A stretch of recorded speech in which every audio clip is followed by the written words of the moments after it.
Welcome to the Humble Hoof podcast. My name is Alicia Harlov. This is a podcast for both horse owners and hoofcare professionals, offering discussions into various philosophies on the health of the hoof and soundness of your horse. Please check us out on Facebook or at thehumblehoof.com. Ida Hammer is a hoofcare provider that I have heard a lot about over the last few years.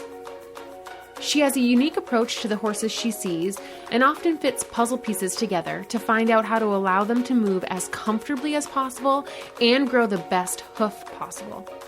She incorporates nutrition, bodywork, biomechanics, saddle fit, the rider's balance, and many more factors into her considerations when looking at horses. I wanted to ask her a few questions about that approach and about the program she has to train others to consider these same kind of factors when trimming.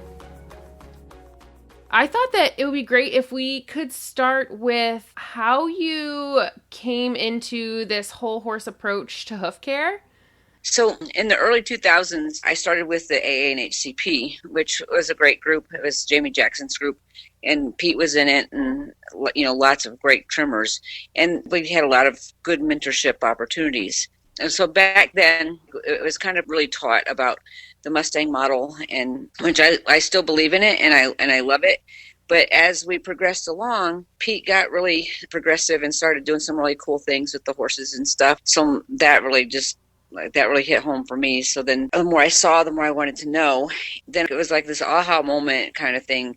Because when I first started, I called myself a natural trimmer. And then when I got thinking about it, no matter what we did, it's like if you put boots on a horse, there's no boots on the Mustangs. We had to refocus what we were really thinking about. So then I kind of became obsessive about changes in horses and what we were doing and how everything was affecting everything. So another aha moment for me was I was trimming at a dressage barn, a dressage horse that always had perfect feet. And she got trimmed every 4 weeks, but from one 4-week section to the next 4-week session, something happened, like her back feet had worn really odd. So I had, I contacted the owner and I'm like, what happened with your horse? Because something's not right, because her feet are always just perfect. And she's like, nothing that I know of. And then she's like, the only thing that changed was I got a new saddle. I said, well, the saddle doesn't fit. And so she got her saddle reflocked and whatnot, and the feet went right back to normal. So all the progression of things that you see and we do with the horses, it's really not just about the feet. And like the feet are the first and the last things that touch the ground, but everything in between is affecting the feet, and the feet are affecting everything like between them.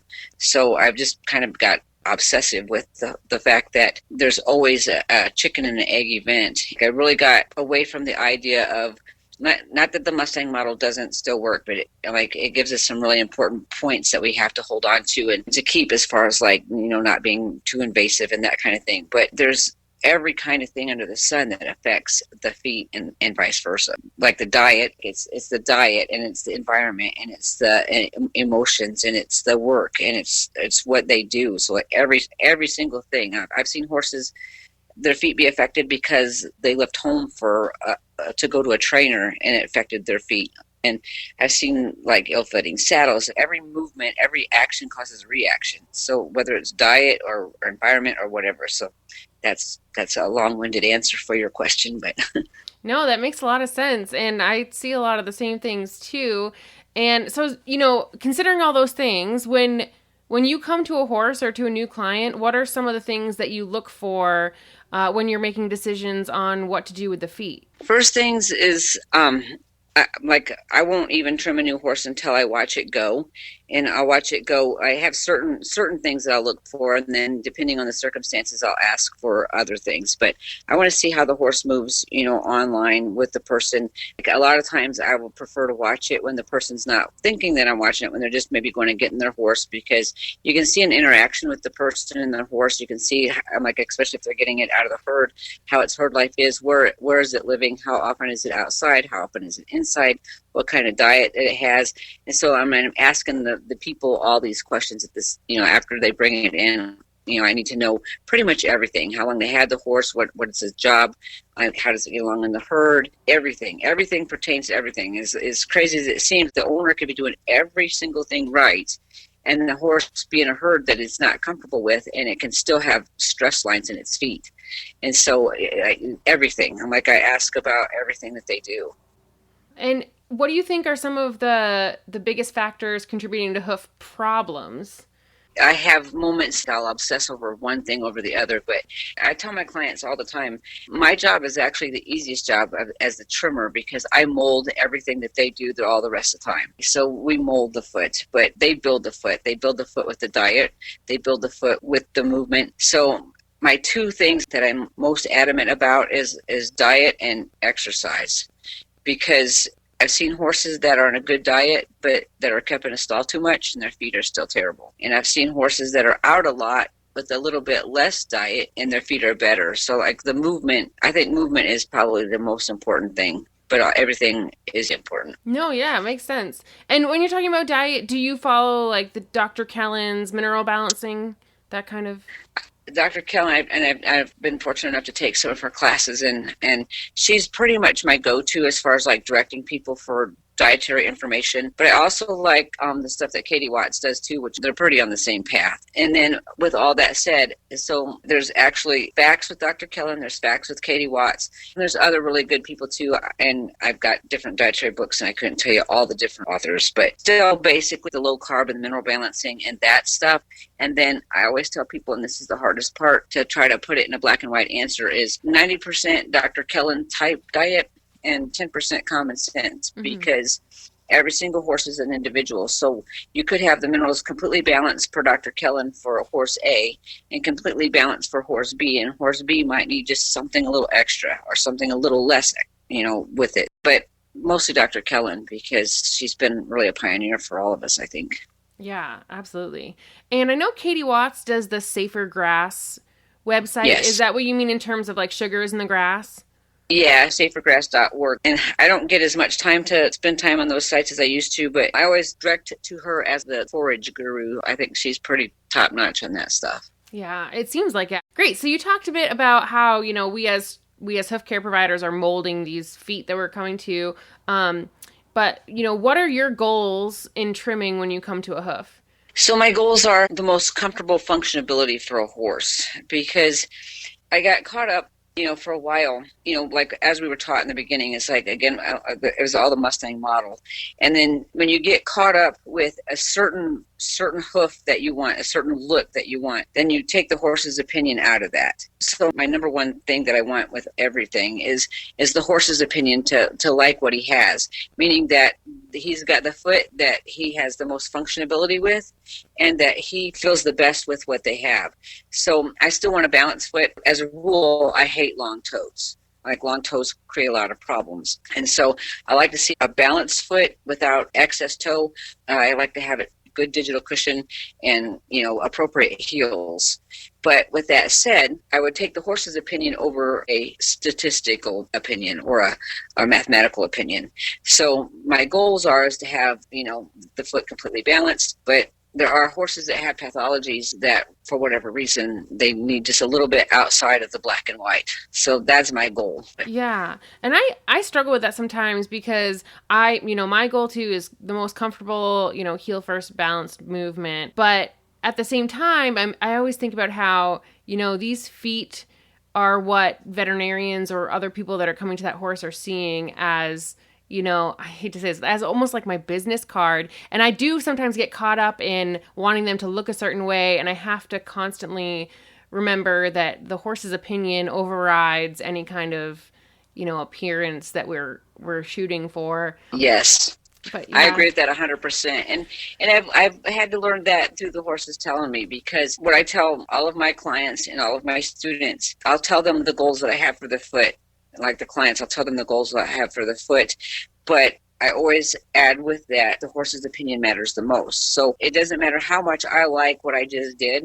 If the horse doesn't like it for any reason, it's wrong. It might be theoretically correct, but it's realistically wrong, because horses don't have an agenda. So if they don't like what you did, then it's my job to figure out what I did don't they like. One of the first things that taught me that early on was our weather. I think is similar to yours. We have wet periods, and then we have super dry periods, and then wet periods. And early on, I would trim the horses to a certain, get them with live soul and have a roll and everything be in proportion.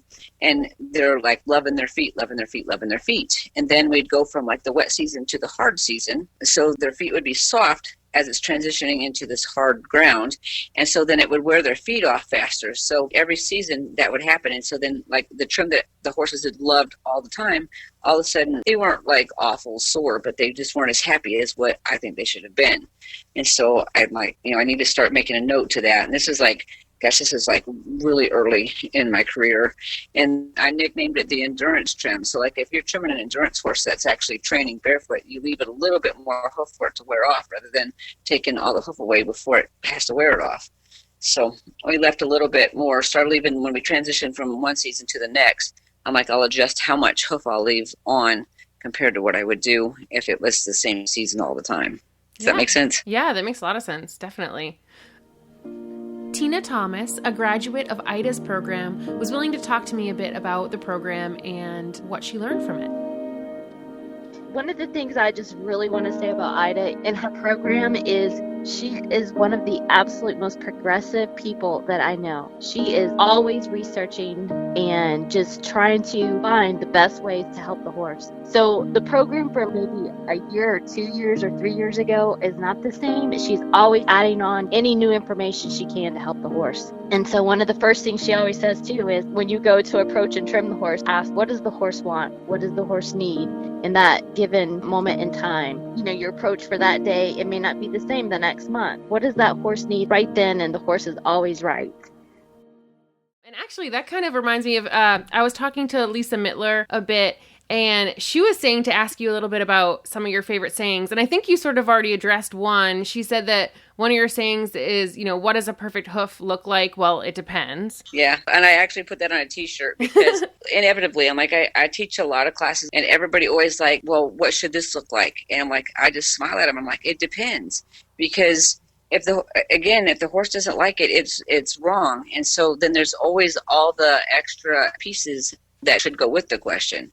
It's like, how do I know how long to leave the heels or how short to take the heels or how long the toe? And we have guidelines and we do our bit of mapping, but it's more of a freelance mapping, I put it, because everything is connected to everything. If the horse has got really weak digital cushions and really, really crappy frogs, he's not going to be able to have the perfect trim right now because he's got to have enough of a trim that encourages growth, but not so much that discourages it because they're sore. So there's always a depends with everything. What's a perfect hoof look like? It depends. Yeah, right. And actually, another one she told me to ask you about is you have a saying that there is no such thing as all of the sudden unless it's trauma. Can you talk about that a little bit?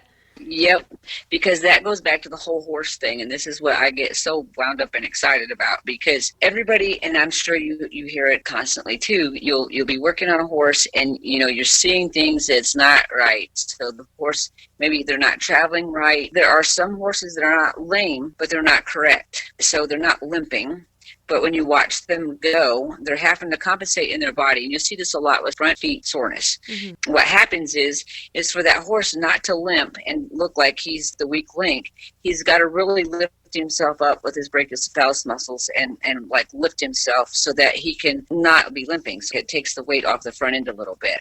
And you can watch that when they go, and you can actually, some of the classes that we actually do slow motion video and really zero in on that, because a lot of people think their horse is just lazy or it's just like it just doesn't want to go. And it really is just because that their feet are not comfortable, but they're not lame. And this happens where horses, this stuff is happening. You can look at a horse's body structure and see that this horse hasn't been traveling correctly for a long time, whether it be sore feet or bad riding or bad saddle fit. But then inevitably, the horse will eventually not be able to take it anymore, and then they will be limping. And then the statement is like, my horse all of a sudden came in lame. No, not really. He's been telling you for a really long time he wasn't comfortable and you missed it. So there's really, unless it's trauma, there's no such thing as all of a sudden. I don't buy that. Yeah, my favorite one, not my favorite one, but when people are like, oh my goodness, they foundered out of nowhere. And I'm like, well, no, yeah. Not really. Yeah, I know. It's like, I'm like, I've only seen a handful of horses that like got laminitis out of nowhere. And one of those was, like I said, like the horse left home and never been away from home. And it went to a trainer and just the sheer stress of it. But other than that, navicular disease, I pick on every discipline. But, like you can watch a horse do what it's doing. And it's like, all of a sudden he's got navicular disease. I'm like, well, he's really been telling you that for about 10 years. And all of a sudden he's been foundered. No, but like he's had dietary issues in rings that like, every time we talk about diet, my favorite one is like, there's really no grass out on that 10-acre field of droughted grass. And I'm like, well, there's not much but a bunch of sugar cubes, but that's okay. Yeah, right, exactly. Actually, I wanted to ask a little bit about what you use in addition to trimming. Like, what are some of your favorite tools? I know that you do some with glue-ons and Hoof. Did I hear that you use the Surefoot pads a bit too? Yes. So again, it goes back to the whole horse thing. And I do a lot of the glue-on shoes. I prefer the Easy Care Performance shoes because there's no metal in those, and they're completely flexible. And I've had really a lot of luck helping horses that have had thin soles with compressed corium and that kind of thing. Like those are one of my favorite tools. I like the boots, but depending on what the horse has got going on. So sometimes if the horse has a compressed corium, I don't really like the flatness on the inside of the boot. I like to have some relief like in front of the apex so that the corium has a little bit of chance for blood flow to feed the sole. And then the Hoof has been a wonderful tool for us because I think we use that pretty successfully with the digital cushions. A lot of the studies like that Dr. Taylor has hit on it, Dr. Bowker hit on it in the 2015 ECIR conference about the tiny little ligament inside the digital cushion called the CCU ligament. So a lot of the horses that have what I consider to be prolapse heel bulbs, where it looks like a water balloon that goes out the back of the foot, the frog can actually look fine sometimes, but the heel bulbs are like out backwards. They're not, the digital cushion is not anywhere it needs to be for the navicular bone or the GDFT. So a group of us went down and worked with Dr. Taylor in January, and she had amazing information for us. And, we started working with the Hoof, and that has been probably one of my most successful tools as far as getting the digital cushion develop rapidly without causing a lot of downtime for the horse. You can still rehab the digital cushions with all the techniques that we use, but sometimes sooner is better than later if they're going to be damaging their DDFT and their navicular bone on the way to rehabbing. So with the Hoof, that's been a really big tool for us to really get those horses, because it kind of pushes that digital cushion in place to where it's supposed to be working for them. The Surefoot pads, they're uncanny. I'd say a good portion of my graduates use them in their practice, as well as myself. Wendy Murdoch herself will tell you, I'm not exactly sure how they work, but they do. And that's an understatement, because those horses that you use the Surefoot pads with, they tell us all kinds of things, and the kind of things that we suspect, that you're looking at this horse and you think that this horse might want this or that, and then you ask them what they want to do on the Surefoot pads. And they really kind of show you if you just listen to them. And I know that sounds crazy, but it's true. No, yeah, I've seen some video of them. I've never actually used them myself, but I've heard really good success stories with them. It's been something I wanted to explore a little bit more. We did a cool thing with Dr. Taylor with those. We had a horse that was there getting hoofed, and he was a young reining horse that went club-footed in his back feet. And so he was there getting hoofed. So this is the kind of thing that was, and this is a cool thing about Dr. Taylor, because like she cares what the horse says too, not just like what we see on a radiograph.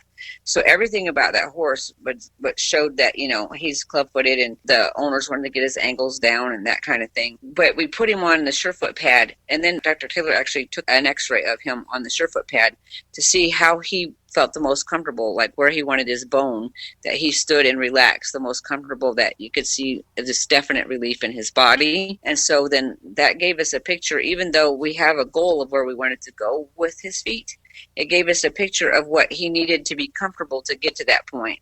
So we could adjust the angle of the Hoof to simulate the angle that he chose on the Surefoot pad. That's really cool. I actually just did my first Hoof application a few weeks ago, and the mare really likes it. So yes, a lot of horses that really are gravitated towards the Hoof are horses that pretty much been written off with no hope. And so like once that it gets out that these horses are rehabbing and some of them are back to work and they're comfortable, I probably am doing, I think we did 5 Hoofs this week. Wow. Yeah, that's great. Awesome. And so, I mean, you kind of touched upon this a little bit, but so you have a school or a program that people can take to learn more about Hoofcare or even become professionals. What can you expect from going through your program? Is that to be certified to become a professional? So not really. So it's both. So how I word it, because it depends on the individual, and it's really kind of the case, with wherever you go. But so it is a certification program, and there are 6 classes to the program. And then with every class, they have opportunities to ride with other people and that kind of thing. But the 6 classes pretty much gives them a good overview of everything that we're going to be doing with horses, but not every situation you're going to be doing it in. That takes experience. So it starts off, the first class is an Exploring the Equine Hoof class, which is basically, that's an all lecture PowerPoint with specimens that covers everything that all the classes will cover. And then we have a beginner, intermediate, and advanced trim classes. And then we have a 3-day hoof protection class. And then we have the hoof wear patterns class. And so the hoof wear patterns class teaches you how to notice hoof wear patterns on the foot and changes and things that would make the owner aware. So like the dressage horse that had perfect feet and all of a sudden she didn't. And then your horse could come in and you could see he's not limping, but say that the front right foot is wearing the toe off now and it never wore the toe off before. So that would bring questions up. That's not to say, and that class is designed to make you question everything. Because if the right front foot has now got a new wear pattern, is it because the horse is pawing? Is it because the horse is like short striding on that foot? Is it having a problem in the diagonal foot? Is the back sore that's creating this issue of the foot not being able to extend? So all these questions that you can make the owner aware that there's something going on, and then they can proceed with their body work or their veterinarian, what they need to do. But instead of letting it, just like ignoring it, and then all of a sudden having a horse that's got navicular disease because it's been toe jamming on its right front foot, like those kind of things. So it's just awareness of everything. And that class really stresses about the body relation to the feet, because it's not always something in the foot that causes the wear pattern. Oftentimes it's something in the body. You can watch a horse go, and that class is so fun because we do experiments just to see what changes we cause. And then I have a program that you can split the screen and take every footstep. So we do the same directional film and split the screen, and then you watch every footfall. And so you can watch how one simple thing, like one of the things we did was put a saddle on and put a 10-pound weight in one stirrup. So like maybe a rider has a body issue today, or like that bad knee or whatnot. And so it puts more weight in one stirrup. So you can see how that weight in one stirrup can actually change the flight pattern of the foot. Wow, yeah. It's just making you aware of anything and everything that's possible with anything that affects the horse's body or its feet. Yeah, that's great. And so there's 6 total. Do you do hands-on work with horses and trimming and glue-ons and that kind of thing? So the beginner trim class, that's just on cadaver feet. That's just getting them an idea of the techniques and what you do. And then the intermediate class, what we do with that one is you get cadaver feet and they don't get any instruction. I want to see what they retain. And they can take that back to back with the beginner class, or it can be a year from then or whenever, because there's no time limit. So they can take it at however pace they want, but they won't get any instruction with the foot that they get, because I want to be able to see their reasoning skills. I want to see what did they retain and what have they seen enough of. So I want to see what they do when they do see it.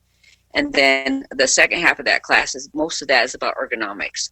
Like we work on live horses, but I have students that are 6'4" and 4'11", and those two people can't trim the same because it's just not physically possible. So there's a lot of times, like when I went through classes lots of years ago, a lot of the people that I worked with were former farriers, and they were guys, and they're like, this is the way we trim, and I don't want to see any of this mamby-pamby one-handed stuff. This is how it's done. And I'm like, okay, fine, I'll do that, but I'll never teach like that, because everybody has a different body. So people they might have a knee issue, so I can help them stay comfortable and how they trim. So there's lots of ways, body positions and safety. There's no guarantees with working on horses, but it should be as safe as possible. And some things that people might do is more dangerous than others. So like we go over the safety issues and the whys and the why nots and ergonomics, really, because, I've trimmed a lot of horses and I have a lot of mileage on my body. So my goal is to make sure that people don't make the same stupid mistakes I've made. Right. So you said that usually that's sort of like an intro to trimming into Hoofcare. Do you then have people go on to do like apprenticeships, or do you suggest they go on to do a different kind of, mentorship to continue their studying? So yes to both, because I've had several apprentices and I don't always have time to take people with me. So right now I have probably close to 100 graduates throughout the U.S. and one in the U.K., one working on it in South Africa, and I have several going through the program right now.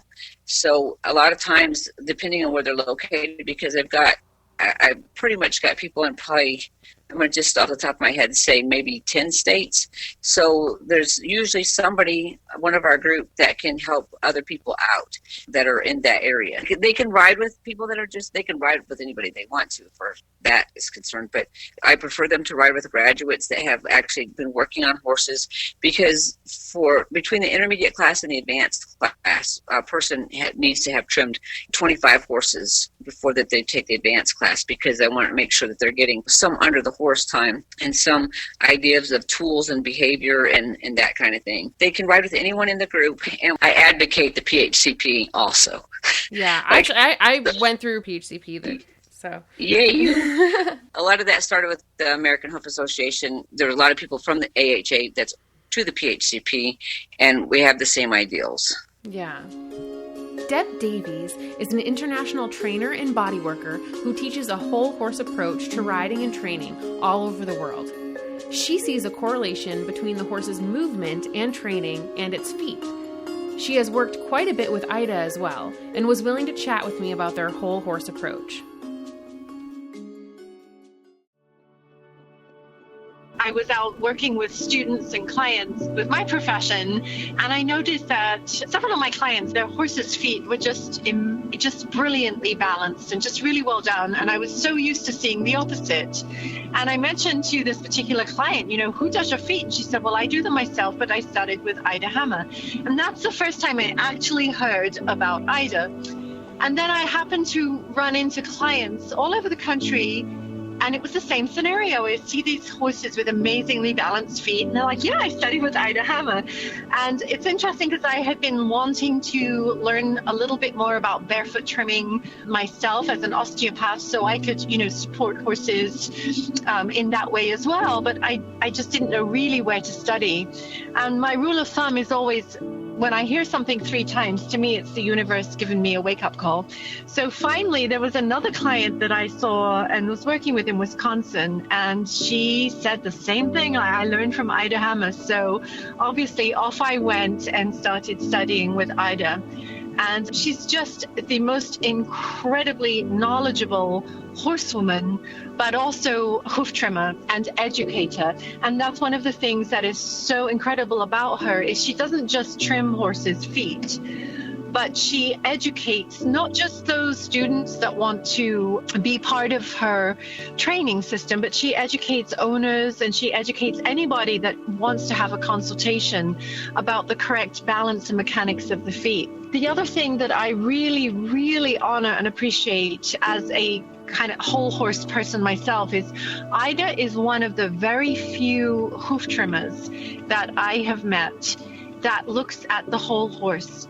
She doesn't just look at the feet. Of course, that's her specialty, but she looks at the mechanics of the horse. I was so impressed the very first time we did a gait analysis class together, and we use slow motion videos to look at the horse's movement. And that's something that I do with my biomechanics courses. And so I was absolutely thrilled to see that Ida, and somebody that's really interested in foot balance and correct wear and mechanics of the feet, is also looking at the whole horse.